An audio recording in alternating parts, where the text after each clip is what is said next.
Bismillahirrahmanirrahim. Assalamualaikum warahmatullahi wabarakatuh. Waalaikumsalam warahmatullahi wabarakatuh. Innal hamdalillah nahmaduhu wa nastaghfiruh wa na'udzu billahi min shururi anfusina wa min sayyiati a'malina. May yahdihillahu fala mudilla lahu wa may yudlil fala hadiya lahu. Asyhadu an la ilaha illallah wa asyhadu anna Muhammadan abduhu wa rasuluh. Amma ba'du.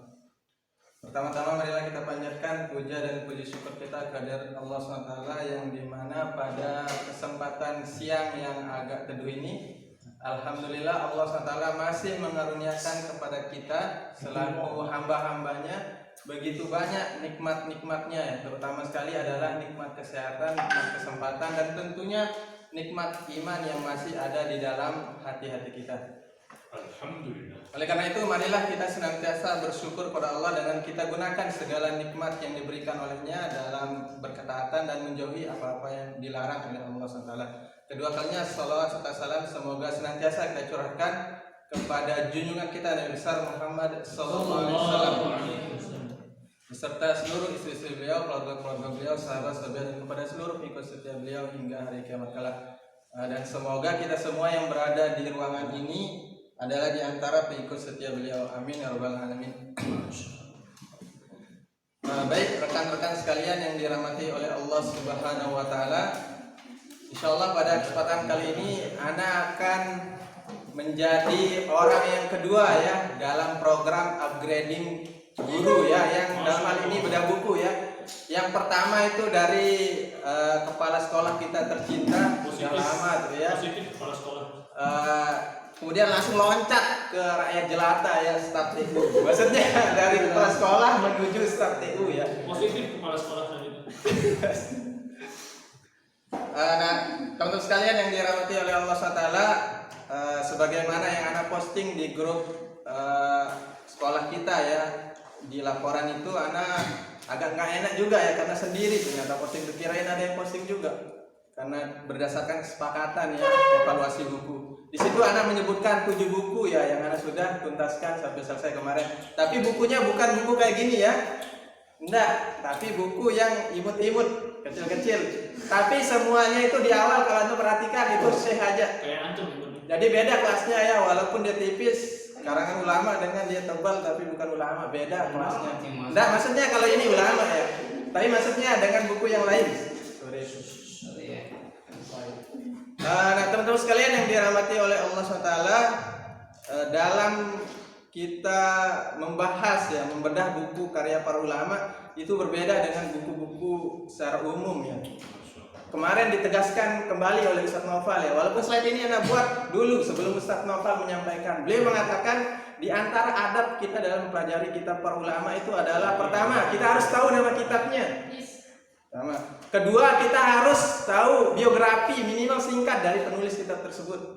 Ketiga, kita harus baca mukadimahnya baru ke isi, jangan langsung ke isi. Nah berkah untuk kamu katanya. Digitukan sama dosennya dulu Ustaz Naufal di Libya. Nah ini tentu ya lebih menguatkan Anda lagi ya, walaupun slide ini sudah Anda buat jauh hari sebelum Ustaz Naufal menyampaikan itu, karena sebagaimana yang Anda tahu, tidak pernah itu ada ulama ketika dia membahas sebuah kitab ya pasti biografi dulu baru mukadimah. Nggak ada kayak buku-buku umum ya, langsung ke intinya isi gitu, to the point ya.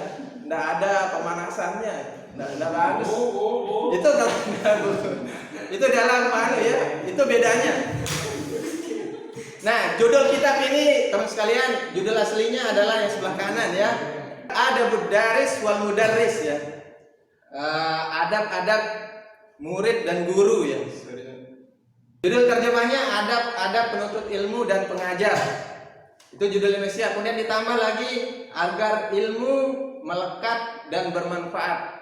Ini yang menjadi kesimpulan kita nanti setelah selesai. Agar ilmu melekat dan bermanfaat. Itu merupakan kesimpulan dari semua materi nanti ya seperti itu. Nah teman-teman sekalian yang dirahmati oleh Allah SWT, buku ini akan kita melalui 5 tahap. Pertama kita bahas dulu singkat ya, biografi singkat penulis, kemudian mukadimah, ada pada penuntut ilmu, ada pada pengajar, lalu penutup singkat ya, karena bukunya juga imut, kecil. Lanjut. Besar aja. Nah ini ya, biografi penulis termasuk ulama kontemporer ya. namanya Syekh Muhammad Jamaluddin Al-Qasimi ya. Syekh Muhammad Jamaluddin bin Muhammad Said, nama ayahnya Muhammad Said bin Qasim, nama kakeknya Qasim. Nah, kata para penulis biografi beliau, Al-Qasimi ini adalah nisbat kepada nama kakek beliau.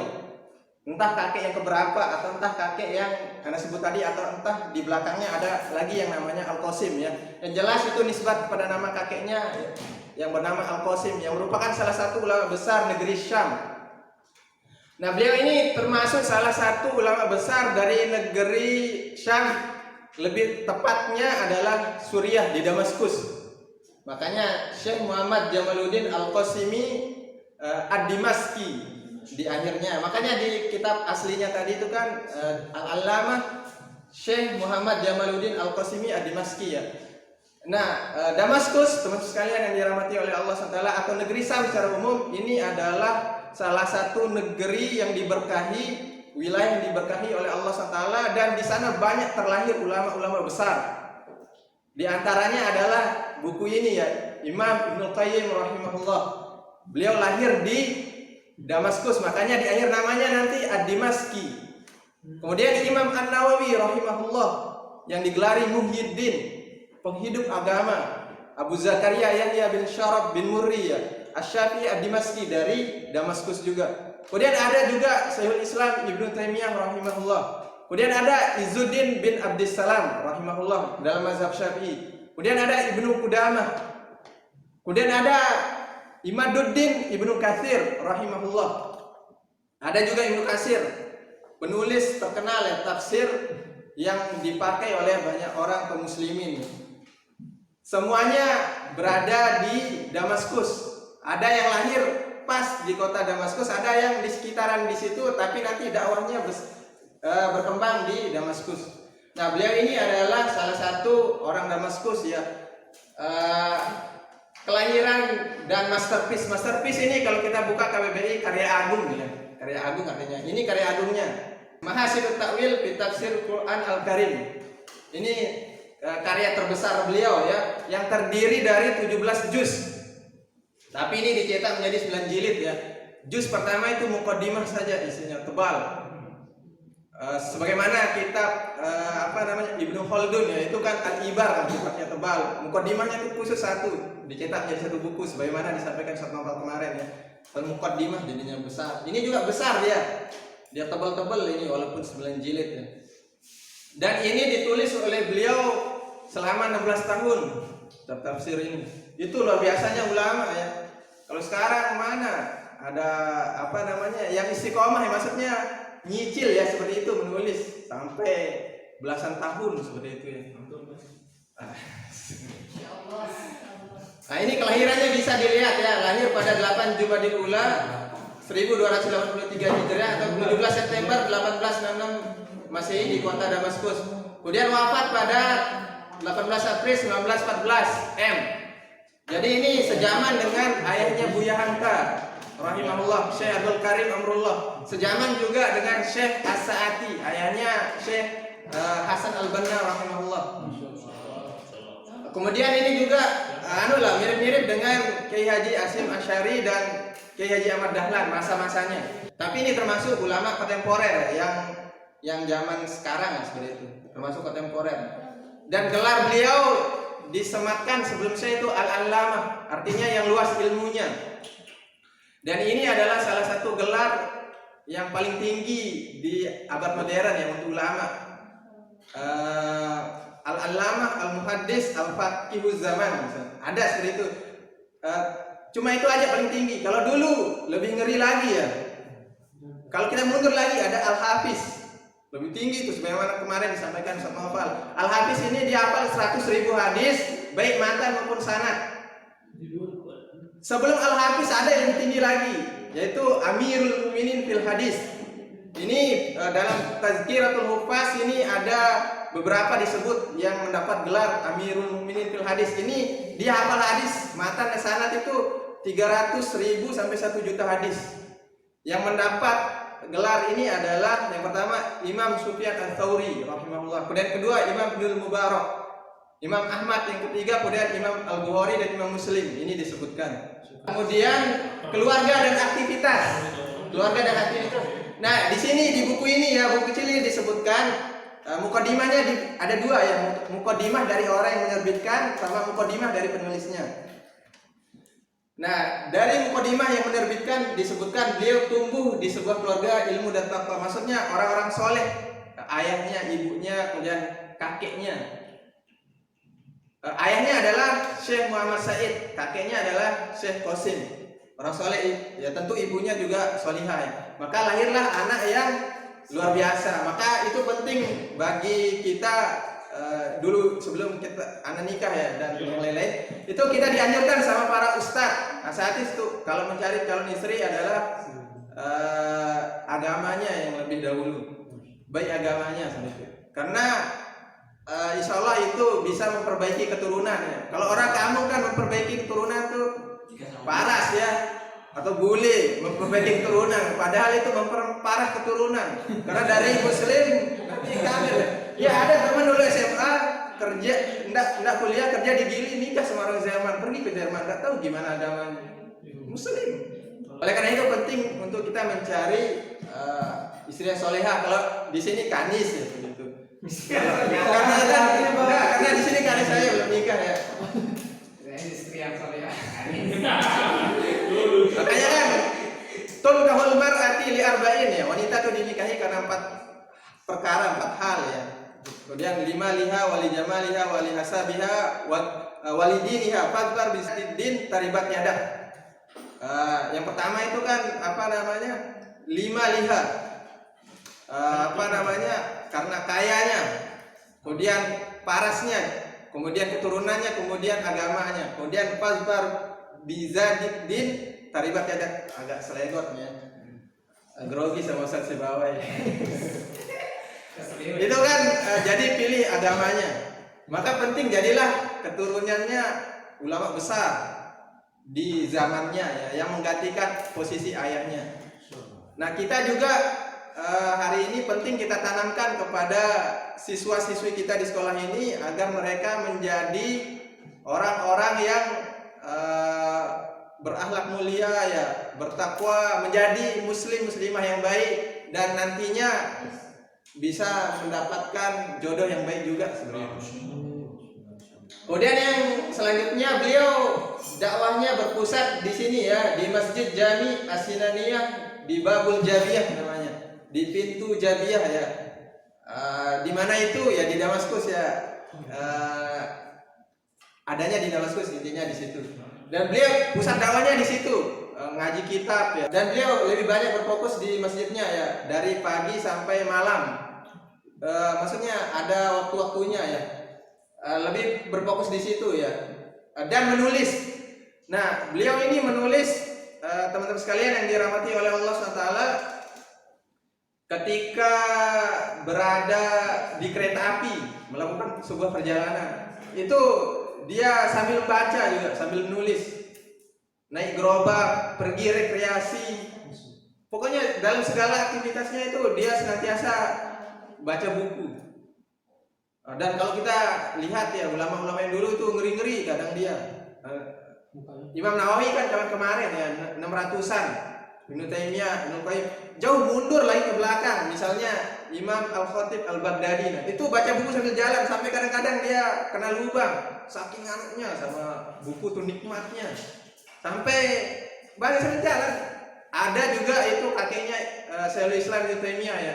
Dia itu saking nggak ingin menyia-nyiakan waktu, dia itu ketika BAB ya minta dibacakan kepada orang lain sebuah kitab di luar biar dia dengar.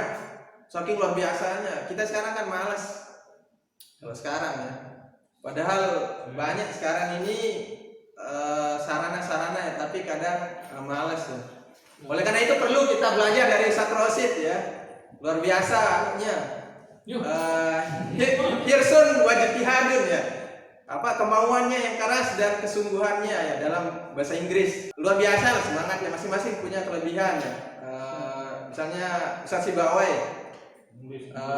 Ustadz di sini lah paling ustadz lah seperti itu setelah Ustadz Nopal dan Ustadz Am ya. Nah maksudnya paling ustadz di mana? ada Ustaz Zaid. Kalau sulis gimana sulis? Dia pinter ngaji lah. Kalau kita ngaji itu tanpa dia walaupun dia mungkin lain pikirannya, dia sadar misalnya kita salah bisa dia tegur.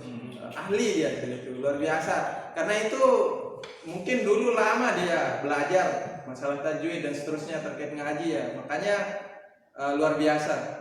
Oleh karena itu dari biografi ini bisa kita mengambil pelajaran bahwasanya kalau kita ingin luar biasa dalam sebuah bidang, maka kita harus bersemangat dan bersungguh-sungguh ya. Allahu Akbar. Seperti itu. Ini juga bagian dari kesungguhan yang anak buat presentasi sebaik mungkin ya, dibanding sebelum, biar bisa dicontoh sama yang ketiga besok. Harus lebih baik ketiga. Yang satu ya, Anda ingin sebelum berpindah ke slide ketiga, Anda ingin menyampaikan sebuah syair yang disampaikan oleh Imam Syafi'i rahimahullah. Beliau pernah mengatakan, ahi lan tanalal ilma illa bisittatin. Saudaraku, engkau tidak akan memperoleh atau mendapatkan ilmu illa bisittatin, kecuali dengan 6 perkara. Saunbika antafsiliha bibayani. Aku akan jelaskan, aku akan beritahukan kepadamu perinciannya bibayani, dengan jelas. Yang pertama, zakatun, kecerdasan. Nah, teman-teman sekalian yang dirahmati oleh Allah SWT, Imam Syafi'i dari 6 syarat ya yang harus dimiliki agar orang bisa memperoleh ilmu. Yang pertama disebut itu adalah zakatun, kecerdasan. Kecerdasan ini besar pengaruhnya, teman-teman sekalian yang dirahmati oleh Allah SWT. Jadi bukan cuma kerja keras tekun belajar ya, tapi kecerdasan itu ada pengaruhnya. IQ seseorang itu ada pengaruhnya. Makanya ditaruh pertama.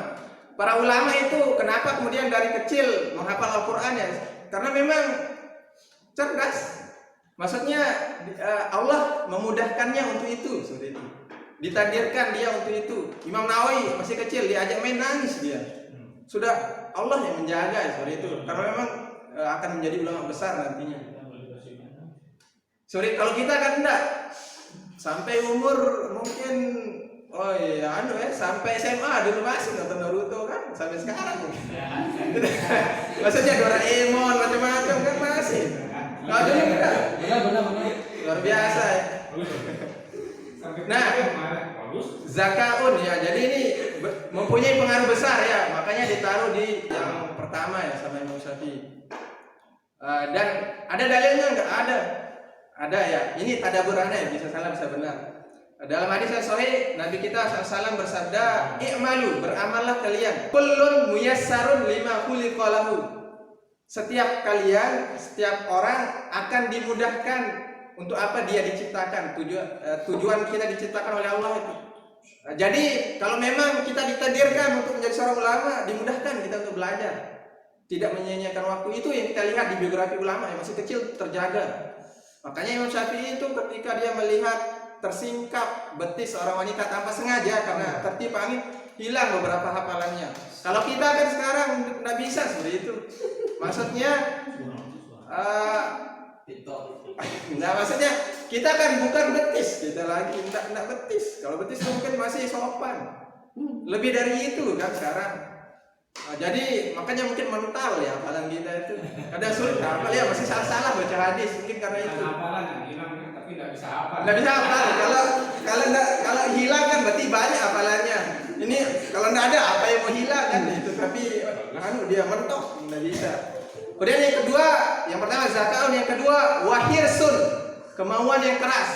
Wajtihadun, yang ketiga adalah kesungguhan. Nah, apa bedanya hirsun wajtihadun? Kemauan yang keras, sungguh-sungguh. Ini tadaburana ya, yang anak ya berdasarkan apa yang anak baca. Kalau hirsun, kemauan yang keras ini masih berupa wacana. Maksudnya saya ingin menjadi begini, kayak misalnya Ustaz Rosid ya, atau Ustaz Zaid, dia ingin cepat menguasai bahasa Inggris karena ingin sekolah juga berkelas internasional. Itu kan kemauan dia keras kemauannya, tapi masih wacana gitu.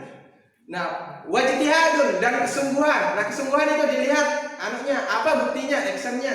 Kita belajar sama Ustaz Rosid gitu. Kita upgrading ini biar wawasan kita luas ya. Ada agenda baca buku, kemudian listening setiap hari seperti itu ya untuk memperbanyak kosakata bahasa Inggris. Nah itu bedanya. Dan ulama dulu ya kalau kita baca itu kayak dia berlebihan, kita lihat saking luar biasanya ulama dulu itu. Dia cari satu hadis itu ngeri. Sekarang kita klik Play Store, Riyadhus Shalihin langsung satu utuh, tapi tidak ada bisa kita dapat faedah karena cuma sekedar kita koleksi.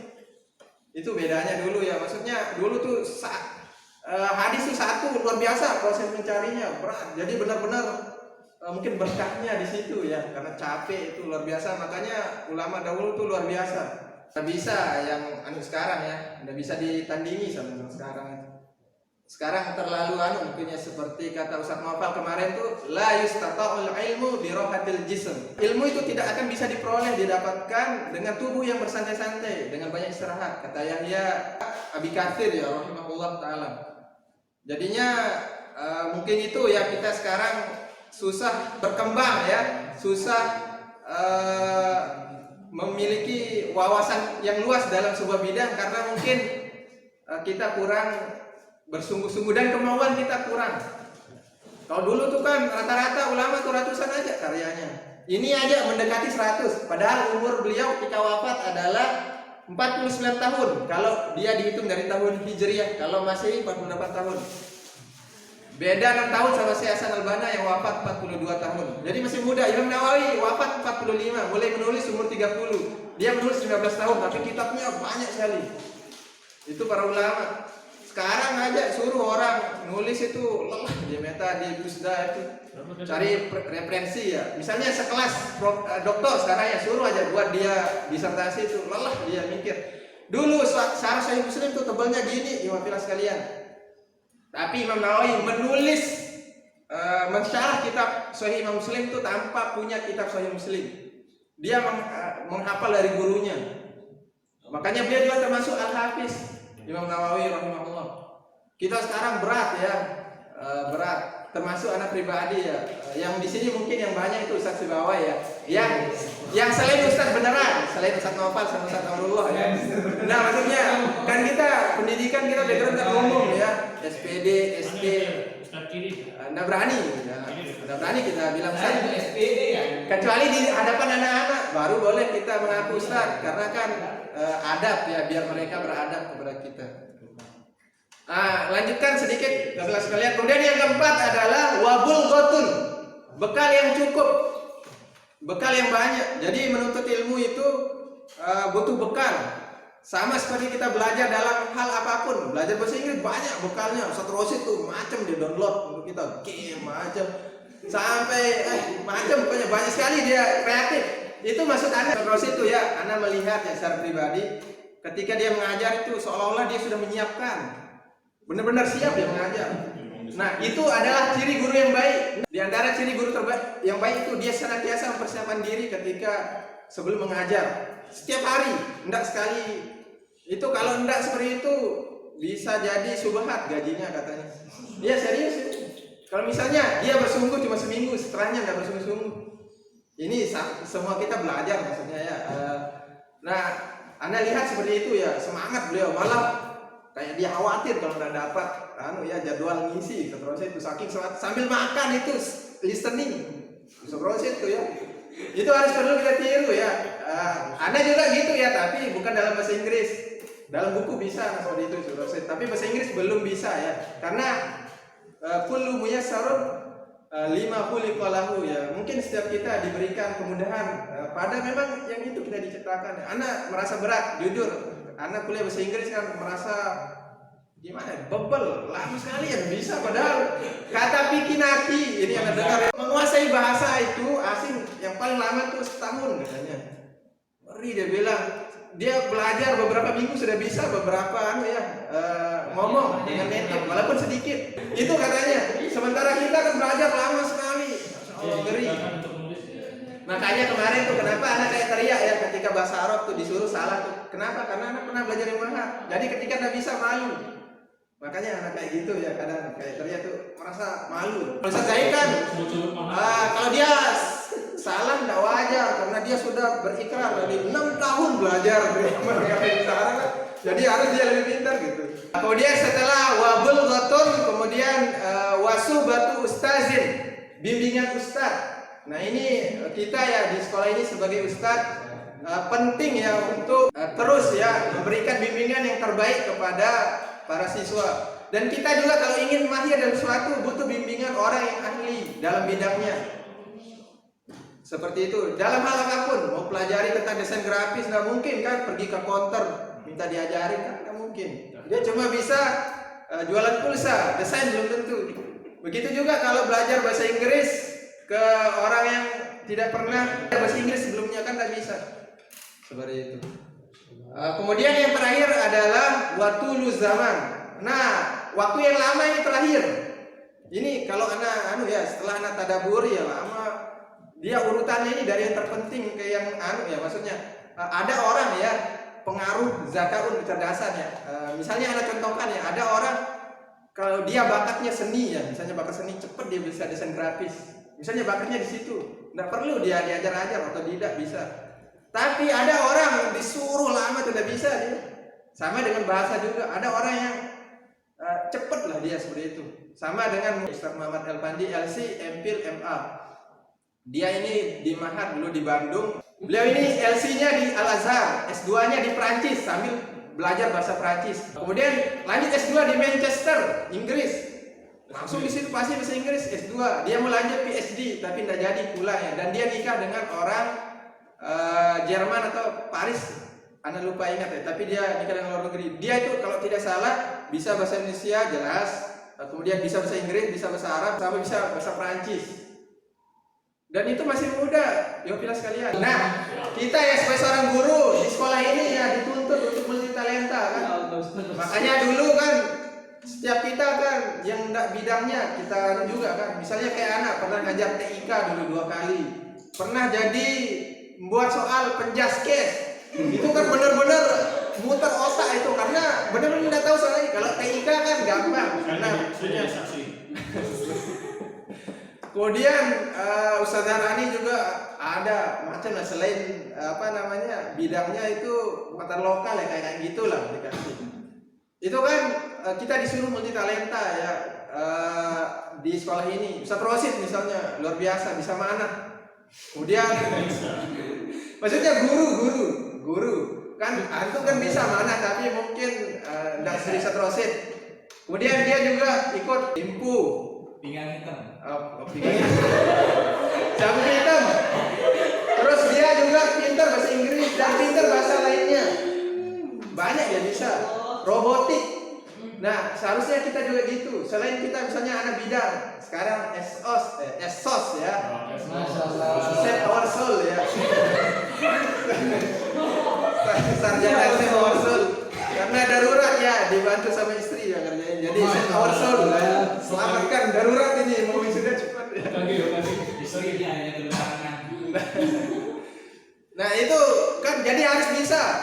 Makanya Anda bersyukur ya bisa desain grafis. Jadi misalnya suatu saat ya disuruh desain misalnya kita di kampung ya. Sekarang kan masih tinggal Mataram. Bisa kita disuruh ngisi kajian bisa gitu.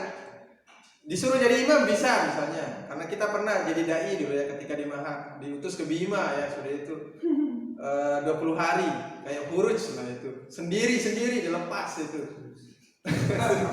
Udah maksudnya Anda dapat di ujung ya di Lanta dekat dengan Pelabuhan Sapi dulu. Luar biasa surga neraka aja kajian kita itu karena tua-tua. Anak mudanya sudah keluar, ada ke Makassar, ada ke Malang. Katanya Lombok adalah pilihan terakhir. Kalau tidak lulus di Makassar ke Malang, kalau tidak di Malang Jogja, kalau tidak baru Lombok katanya. Yang kuliah katanya. Jadi orang-orang Bima yang di sini tuh biasanya sisa-sisa. Yang target utamanya itu Makassar atau Malang gitu kan. Allah bisa lanjut ya. Nah ini ya, Anda kasih tahu buku ini bukan pikiran Syekh Muhammad Jamaluddin Al-Qasimi, tapi buku ini adalah merupakan isinya ya, merupakan muqaddimah dari kitab Imam Nawawi yang namanya Syarhul Muhazzab. Diambil dari situ sama Syekh Jamaluddin Al-Qasimi yang berkaitan dengan adab. Diringkas dia, jadilah judul kitabnya Al-Alim wal Muta'allim wal Mukti wal Mustaqti. Tapi disuruh lagi ringkas katanya. Jadilah ini, ada Mudarris wal Mudarris. Nah, ringkas lagi jadilah slide ini. Jadi singkat ini. Jadi penting-penting aja isinya ini. Karena diringkas 2 kali, dia ringkas, coba bayangin. Mati kan? Nah, yang pertama kata beliau ya, ini merupakan ya di mukadimah ini. Pertama, umat tidak merengkuh kemuliaan tertinggi kecuali dengan ilmu. Di kitab ini ya punyanya Ustaz Sibawain, Imam Zulqayyim rahimahullah, ilmu itu panjang dibahas betapa pentingnya ilmu itu. Bahkan di antara kunci untuk mencapai kebahagiaan sesuai judulnya Miftah Daris Sa'adah adalah ilmu itu sendiri yang menjadi kuncinya. Bahkan di sini beliau mengatakan di kitab ini Ibnu Qayyim rahimahullah, kebutuhan kita atas ilmu itu darurat. Ini sudah diwarnai biru sama di bawah ini. Darurat itu berbeda dengan makan. Kalau makan bisa tergantung porsi perut ya, tergantung ukuran perut. Bisa 2 kali, 3 kali, bisa 4 kali. Beda-beda masing orang, porsinya beda-beda. Tapi kalau ilmu kata Imam Al-Qayyim, setiap tarikan napas butuh ilmu. Gitu kata beliau ya, Ibnu Qayyim rahimahullah taala. Jadi di sini panjang dibahas ilmu. Apa dalilnya? Itulah bahwasanya kemuliaan tertinggi umat tidak merengkuh kemuliaan tertinggi kecuali dengan ilmu. Dalilnya banyak sekali. Yang pertama adalah surah Al-Mujadilah ayat 11. Yarfa'illahu alladziina aamanu minkum walladziina utul ilma darajat. Yang pertama itu Allah akan yarfa'illah, meninggikan orang-orang yang beriman di antara kalian dan orang-orang yang diberi ilmu beberapa derajat. Kata para mufassir ketika menafsirkan ayat ini, mereka mengatakan yang dimaksud meninggikan di sini diberikan kemuliaan. Kemuliaan itu di akhirat maupun di dunia. Di akhirat berupa pahala dan kedudukan yang tinggi. Di dunia juga berupa kedudukan dan kemuliaan oleh orang-orang. Coba bayangkan ya, orang yang tidak bergelar walaupun dia pinter, susah diterima, apalagi di dunia kerja. Itu bentuknya ya. Makanya ketika awal ospek dulu ya ada materi dari salah satu dosen di Muhammadiyah itu, misalnya antum hafal Quran, banyak dah kitab hadis dia kuasai, mantap pembahasannya juga, tapi tidak punya gelar, nggak bisa melamar di Muhammadiyah, kadang tidak diterima. Syarat administratifnya tidak bisa. Makanya betapa pentingnya yang tapi bukan itu yang utama ya, bukan gelar itu. Maksudnya itu cuma dunia. Maksudnya pentingnya kita menuntut ilmu. Karena dengan ilmu itulah kita menjadi mulia, baik itu di dunia maupun di akhirat. Terlebih itu adalah ilmu agama. Dalam surah Toha, Waqul Rabbi zidni ilma, dan katakanlah, kata Allah SWT kepada Nabi kita Muhammad SAW, Rabbi zidni ilma, tambahkanlah kepadaku ilmu. Kata para mufassir, tidak pernah Nabi disuruh untuk meminta tambahan kecuali tambahan ilmu. Tidak ada bilang tambahan istri leleng, tidak ada lain begini. Maksudnya Robby zidni, ya tidak ada, cuma ilmu. 12 kali ini menurut para mufassir. Sejadian bilang kok panas ya. Itu luar biasanya ya. Coba berjalan menuntut ilmu, dipermudah jalan menuju surga. Man salaka tariqan yaltamisu fihi ilman sahalallahu lahu bihi tariqan ilal jannah. Dipermudah jalan menuju surga. Kita duduk-duduk di sebuah majelis ya, dalam Sahih Muslim, Sahih Bukhari juga. Kemudian di situ kita membaca kitab Allah ya, dinaungi sama malaikat seperti itu. Kita mengajarkan ilmu, didoakan sama malaikat, manusia dan hewan-hewan. Luar biasa ya. Dari banyak sisi dia luar biasa. Ini orang yang memiliki ilmu. Oleh karena itu penting bagi guru ya, karena dia adalah tonggak pembentuk peradaban manusia. Untuk ilmu ini harus senantiasa di-upgrade. Makanya kita sebagai teman-teman dalam istilah tarbiyah itu nggak boleh yang namanya berhenti upgrade diri itu. Nggak layak disebut kadar tarbiyah kalau dia berhenti baca. Makanya saya senang bana itu minimal ya perpustakaan kecil antum punya di rumah. Alhamdulillah anak itu 300 lebih buku anak tentang Islaman. Itu pernah dulu program ketika semester tinggal di Lawata ya, asbabul wurudnya. Ya, gitu. Penyebabnya ya. Enggak, serius Ustaz. Anak dulu tuh nol ya ilmu agamanya. Kalau Ustaz Zahid nih Ustaz dia. Baru maksudnya baru masuk Unram, dia sudah hafal juz amma. Dia sudah ketua rohis dulu. Kok macam lah. Orang soleh lah. Anak dulu itu dipanggil sama teman baru masuk Unram 2010 ya.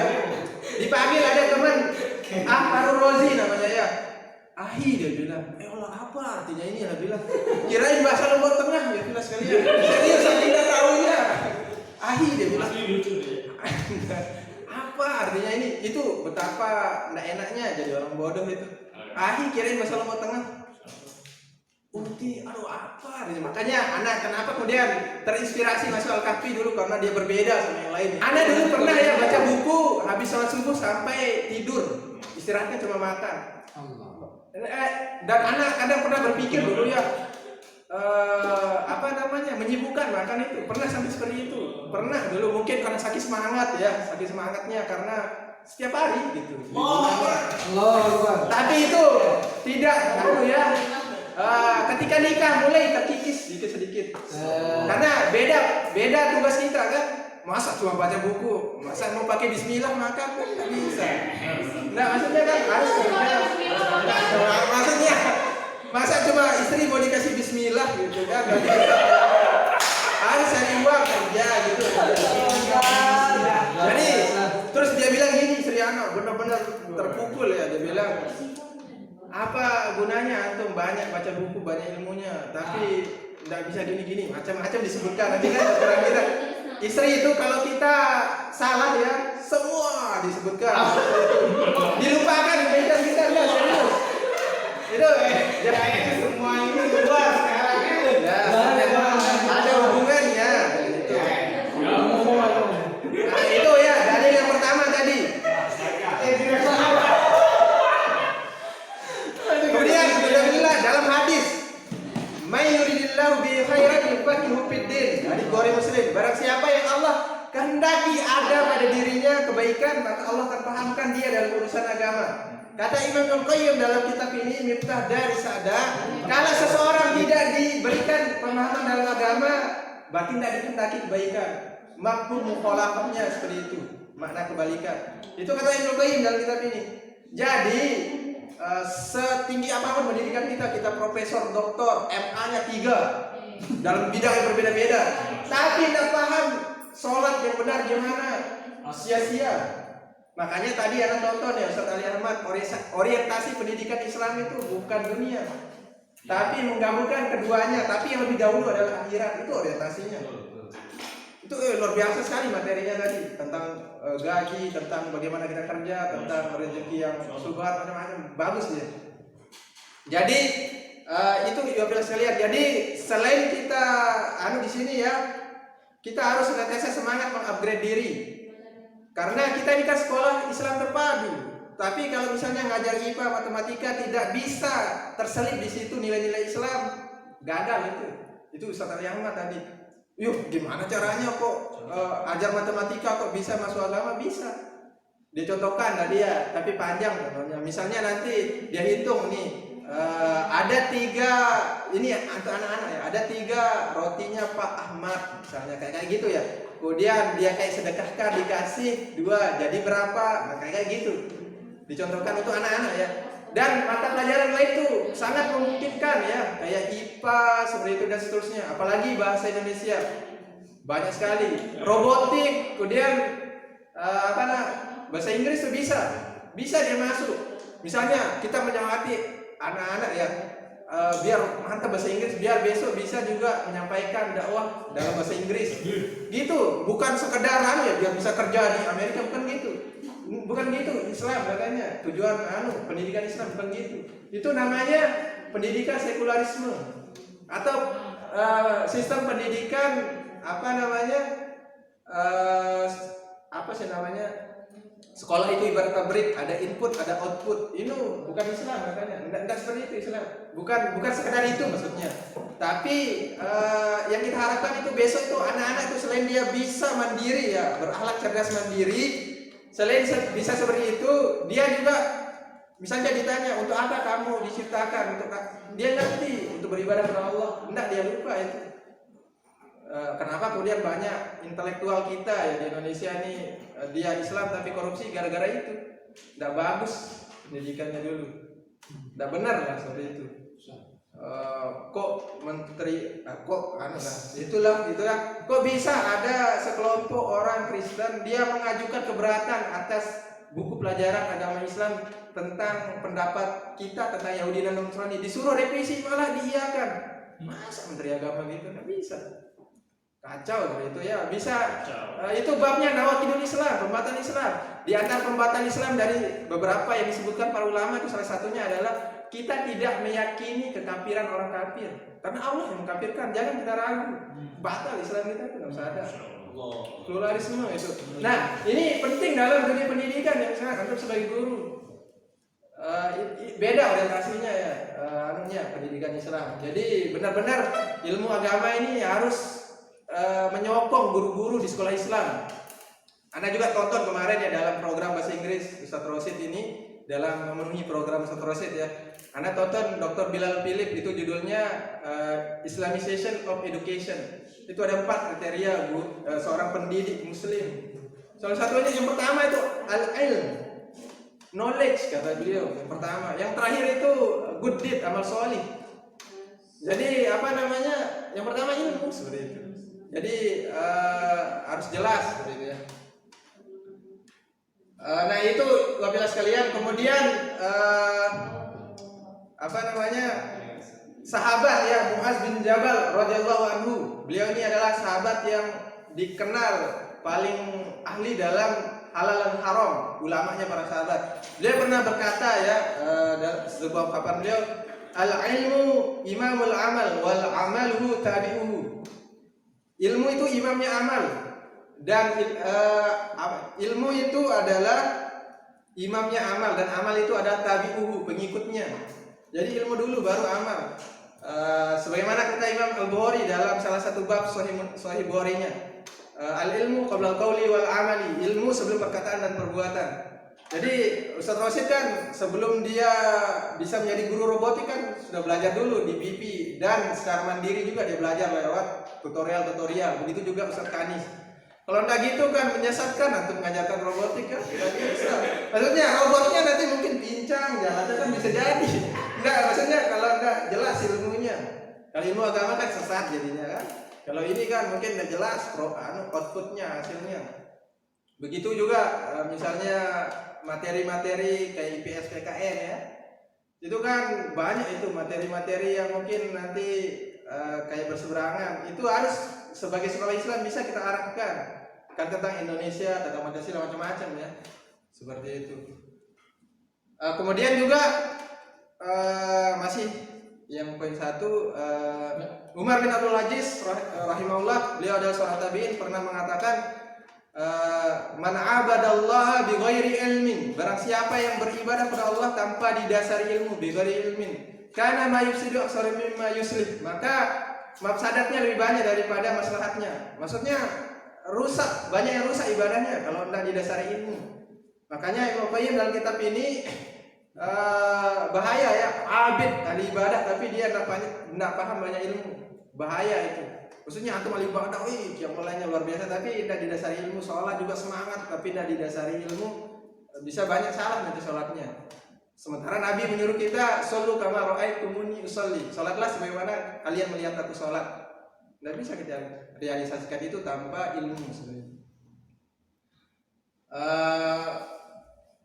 Kemudian yang terakhir ini terkait yang nomor 1, Imam Syafi'i pernah berpesan, dikutip oleh Imam Nawawi dalam Sebenarnya lebih banyak dari ini ya. Makanya Nabi bilang sejam sudah cukup Ustaz, gara-gara seperti ini. Hari 30 menit. Makanya anak ya, maksudnya kan diganti 30 menit. Ya memang 30 menit anak akan lakuin ya. Maksudnya yang anak cerita ke Ustaz itu kenapa anak bilang 1 jam itu singkat? Karena memang gini modelannya menjelaskan. Bagus. Yang terakhir ya dari ilmu ini, Imam Syafi'i pernah berpesan untuk kita semua, man arada dunya fa alaihi bil ilmi. Kemudian wa man arada al akhirata fa alaihi bil ilmi. Bersiapa yang menginginkan dunia maka hendaklah dengan ilmu. Begitu juga dalam perkara akhirat maka hendaklah dengan ilmu. Tidak bisa kita raih dunia dan akhirat kecuali tanpa ilmu. Ini penekanan dari apa yang kita sebut tadi ya, Imam Syafi'i.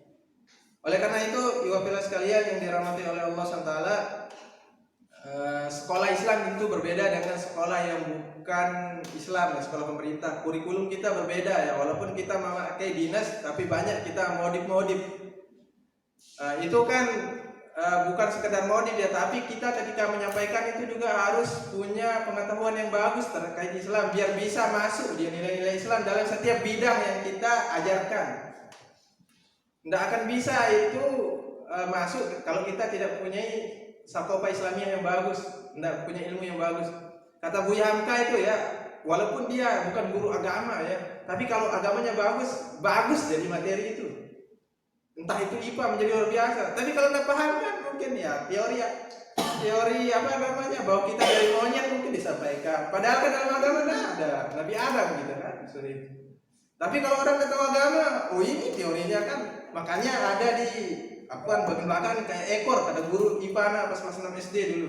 Kenapa kayak ada ekor di belakang ini? Karena memang kita keturunan monyet, Muslim itu. Ada aja bilang. Enggak serius ini. Anak kita tahu faktanya. Seperti itu. Kalau tidak paham. Kemudian yang kedua, tidak ada ilmu. Ya. Saya tahu ekspresinya. Nah, lagi dikit. Ya. Enggak usah 9 slide ya. Ini aja sampai sini aja. Iya, siap. Yang kedua, tidak ada ilmu kecuali dengan kebaikan penuntut ilmu dan pengajar. Inilah inti yang ingin kita bahas di berikutnya. Ini intinya. Nah, di covernya ini Bapak sekalian, coba lihat. Ada penuntut ilmu dan pengajar agar ilmu melekat dan bermanfaat.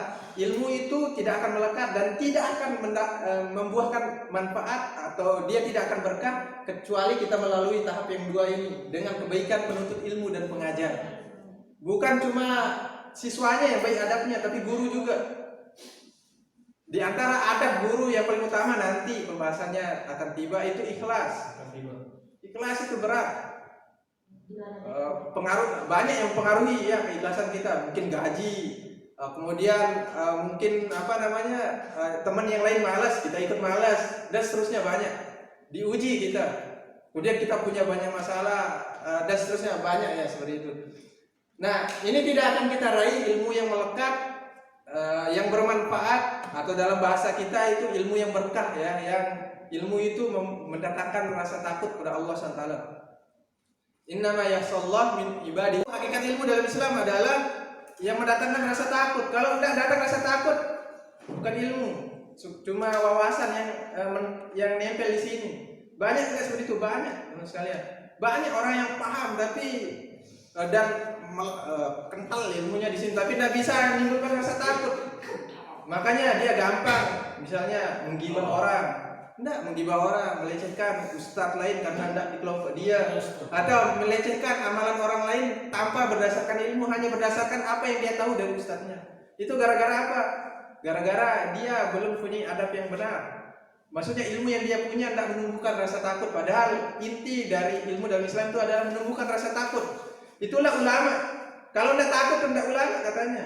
Ini pembahasan para ulama ya. Kalau misalnya ada orang berilmu banyak tapi rasa takut kepada Allah itu tidak ada, tidak cocok disebut ulama. Walaupun orang itu biasa ya, tapi rasa takutnya tinggi, itu lebih layak disebut ulama. Waliullah seperti itu, wali Allah di muka bumi seperti itu. Jadi ini penting ya untuk kita semua. Kan berbeda, itulah kenapa kemudian ilmu agama itu penting ya. Kata Ibnu Qayyim dalam kitabnya yang lain ya. Ilmu itu ya, kedudukannya, derajatnya, mana yang lebih mulia, mana yang tidak, itu tergantung objek apa yang pelajari dari ilmu itu. Maka ilmu yang paling utama kata Syekh Utsaimin berdasarkan objek yang dikaji, karena ilmu tauhid. Kenapa ilmu tauhid dan akidah? Karena yang menjadi objeknya adalah Allah Subhanahu wa taala.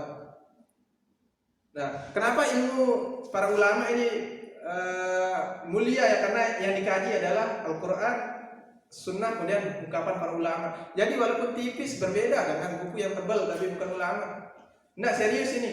Kayak dia seperti kata orang ya, dia berbusa-busa tapi tidak ada isinya. Nah, Khusyuk. Buku TPA itu lain konteks ya, dunia. Jadi bisa dibedakan karena ada hadisnya, itu lain lagi. Karena kita lebih paham urusan dunia, itu lain lagi. Jangan beralasan ya karena ilmu agama penting, tidak mau misalnya kuliah di luar negeri, misalnya teknologi kan, masa Indonesia kan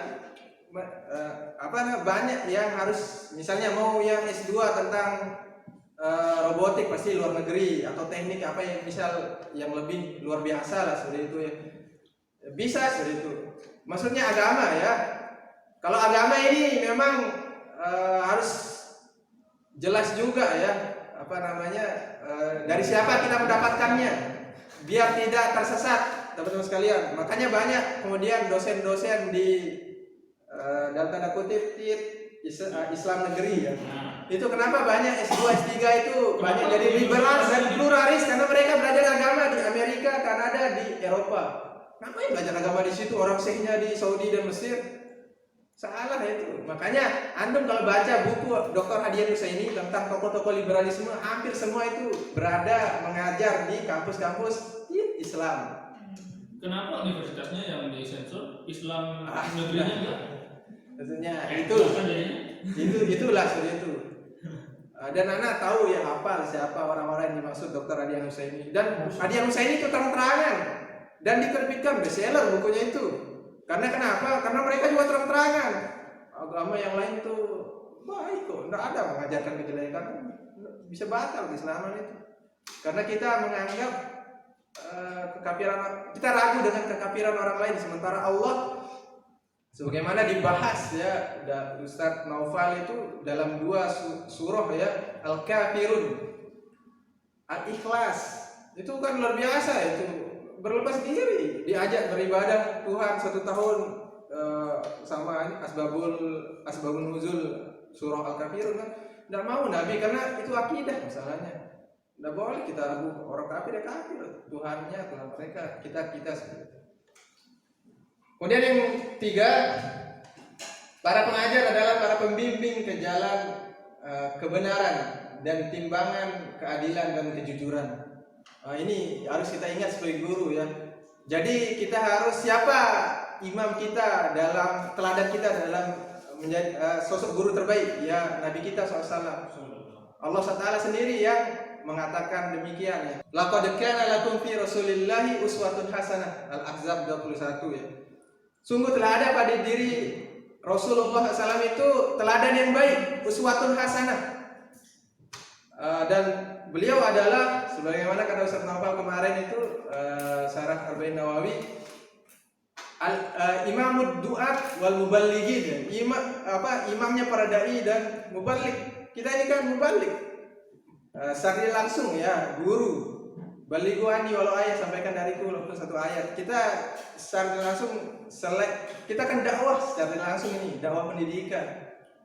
Jadi yang kita contoh terbaik itu sebenarnya ya, ini dari perspektif pribadi ya, Bu. Sebelum kita membaca buku-buku orang barat, terlebih dahulu antum cari misalnya tentang pendidikan. Jangan cepat-cepat ke orang barat dulu. Cari dulu yang ulama. Kalau tidak ada baru pindah yang lain. Itu bentuk walau kita loyalitas, menurut sekalian. Anak dulu ya, ketika program itu, dan tidak pernah anak bolong 1 hari pun baca selama 1,5 tahun yang anak sebut tadi itu. Tapi itu mulai terkikis ketika nikah. Yang bolong itu ketika muhoyam, karena tidak boleh bawa buku itu. Ini anak bercerita ya, pengalaman pribadi. Rosid juga punya kan dalam bahasa Inggris. Tidak pernah bolong sehari pun. Tentu beda-beda jumlah yang, tapi tetap membaca gitu. Tidak pernah bolong. Makanya itu ternyata betul ya kata orang, menghafal terbaik itu bukan dengan menghafal, tapi sering mengulang-ulang. Jadi hadis pun kadang anak nggak hafal, tapi sering ketemu di buku-buku yang berbeda, sama kan, hafal. Ungkapan ulama gitu. Dulu tuh banyak nggak hafal Ustaz Roy. Banyak. Coba kadang-kadang kalau tidak sering diulang lupa gitu. Nah itu ya. Nah kemudian terakhir terkait nomor 3 ini ada pesan dari ada syair ya Imam Syafi'i yang sangat luar biasa ya. Untuk yang ketiga, para pengajar adalah para pembimbing ke jalan kebenaran dan timbangan keadilan dan kejujuran. Oleh karena itu kita harus jadi teladan. Imam Syafi'i pernah mengatakan ini tentang maksiat ya, tapi ada hubungannya dengan yang ketiga ini. Syakautu ila waqi'in su'a hibzi. Nah, ini kata beliau ya di awal syairnya. Aku mengadukan ya kepada Waqi, gurunya ya, Waqi bin Al-Jarrah rahimahullah, ulama besar, salah satu seorang guru Imam Syafi'i, su'a hibzi, tentang buruknya hafalanku. Fa arsyadani ila tarkil ma'asi. Kemudian Imam Waqi menasihatkan kepada Imam Syafi'i bahwasanya dia membimbingku ya ila tarkil ma'asi, untuk meninggalkan kemaksiatan. Kemudian fa ahbarani bi anna al-ilma nurun wa nurullah la yuhda li'asi. Beliau mengatakan kemudian bahwasanya ilmu itu adalah, dia mengabarkan ya, ilmu itu adalah nurullah, nurun, cahaya, wa nurullah, dan cahaya Allah tidak akan diberikan pada orang yang pelaku maksiat. Nah kita ya biar bisa peserta didik kita baik, kita harus bisa menjadi teladan. Sering diulang sama Ustaz Zahid ya, tentu kita semua ya, walaupun yang ustaz-ustaz beneran itu juga masih belajar juga dia kan. Iya, Ustaz Nobel kayak misalnya dia pernah bahas tentang musuh, nggak berani dia bilang, tuh saya juga masih berusaha kajian di dekat masjid. Karena memang kita semua ini belajar. Kita belajar menjadi teladan. Misalnya kita mengajarkan tahfiz, seharusnya kita yang lebih banyak hafalannya, tapi kan kadang enggak. Ya kan, mungkin Ustaz Sibaya enggak ya, karena dia 5 juz lebih hafalannya. Kalau kita kan enggak. Dikit. Enggak, serius kan? Seperti itu. Ya, ya Ustaz Rosid juga. Ustaz Zaid, dia banyak ya dulu, tapi dia cerita hilang, banyak dia hilang.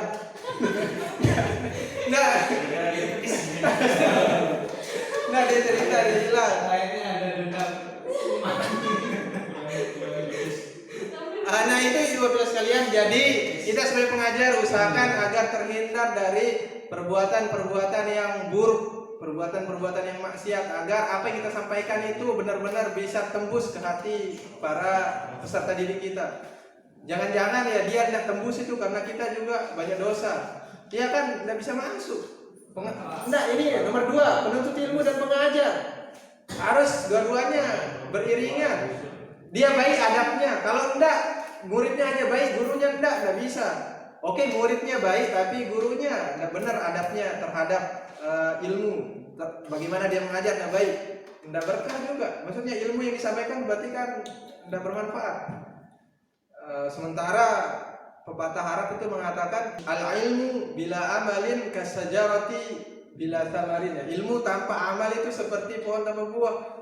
Nggak mungkin kan Ustadz Kanis ya, dia misalnya sudah nikah, pengen senang istrinya senang mangga ya, misalnya takutnya pas ngidar nanti ada dia mau mangga, jadi dia tanam ya pohon mangga di situ, tapi tidak berbuah-buah, percuma, sia-sia. Gitu juga ilmu, kalau tidak ada amal yang dihasilkan sia-sia.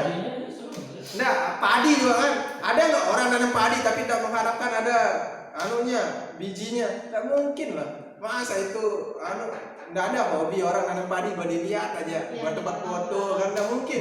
Pasti dia mengharapkan buahnya. Kelapa sekarang banyak. Kalau kelapa setiap tahun ya, nggak pernah berhenti. Ya, sekarang kan banyak. Mungkin itu Ibu sekalian yang bisa saya sampaikan karena waktunya sudah habis. Adapun selanjutnya mungkin 5 bulan, mungkin entah kapan dapat giliran Anda sampaikan lagi. Wallahu a'lam bishawab. Sekian, assalamualaikum warahmatullahi wabarakatuh.